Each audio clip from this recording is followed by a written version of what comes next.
So, a lot of people have been watching me, and they says, man, Pastor, you have a boldness about you. And I do. I do have a boldness about me. I have a boldness about me simply because I know what the word says. Too many times more often than not in this culture and in this society, we have people that are dumbed down to an unprecedented level in this society. And I'm telling you the truth. And the problem is that we want to be spoon-fed. That's the problem that we're having today.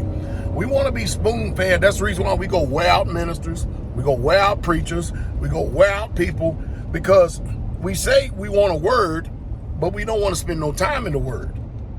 You see, I get it all the time. Pastor, can you tell me something about this? Listen, and sometimes I ask them, did you go get in the word? See, rather than allowing the Holy Spirit to lead them and guide them, they want somebody to speak something into their lives. That's what they want. Listen, the reason why I speak with such confidence and can back it up and rightly divide the word of truth is because I truly know that word. There are a lot of people that say that they know that word. And of course, hey, good. I'm glad that they do. And it is my hope that everybody does know the word. I want them to know the word. But when you are taking the word and bending it to your own opinion, you're bending it to your own church tradition, you're bending it to your own particular philosophy and theology, that's when it has to be challenged. And if you notice, a lot of these people who claim and they look like and they act like that they present themselves as someone that is extremely knowledgeable of the word, and then you come to find out on careful evaluation, after you challenge these people, hey, you come to find out real quick, fast, in a hurry, these people, there's something going on with them.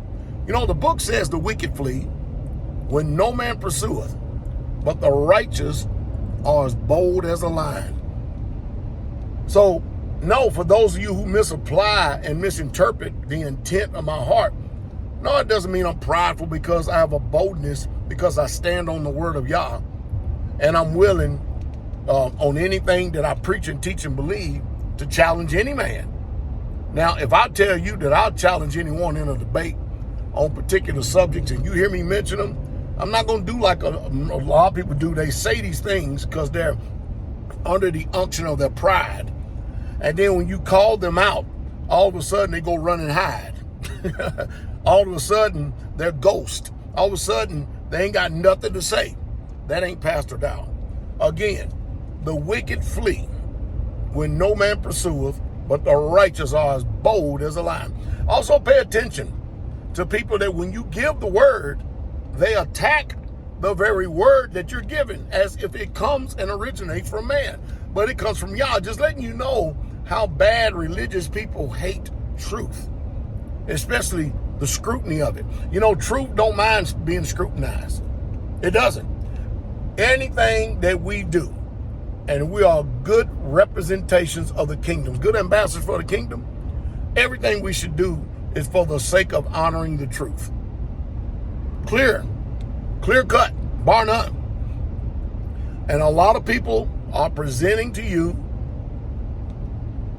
that they are preaching the word, but it's easy for them to deceive you when you don't know the word, because you're too busy looking for someone to speak with something you already agree with and you've never studied it.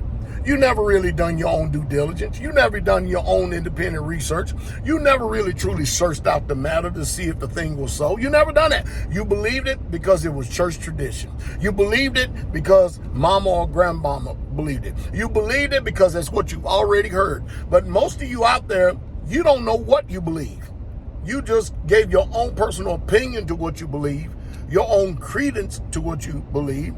You co-signed what others believed and accepted and adopted as your own belief system, but you haven't proven all things. You haven't tested everything. And then this is why a lot of people are so embarrassing for them, and they don't even know how to be embarrassed, because we live in a generation now that don't even know how to be shameful. Don't even know how to be shameful when they're missing it. But you get out there and you start agreeing with all this stuff simply because you like personalities or you like what people are saying, not that you've done your own research for yourself. And that's why, and that's easy how you can get embarrassed when you go out there and jump out into the arena. When you get somebody who know what they're doing, know what they're talking about, and then all of a sudden what you believe gets tested, and then you get offended, and the first thing you want to do is go offend the personality. You want to go defend the personality rather than the truth. Look, we're just set for the defense of the message. So if your pastor, your false apostle, and all them who said that they're telling the truth, then guess what? They don't mind it being scrutinized openly. And mind you, it has nothing to do with egos, it has nothing to do with myself or anybody else. It has to do with for sake of honoring the truth. Remember, lies bind, but truth sets free.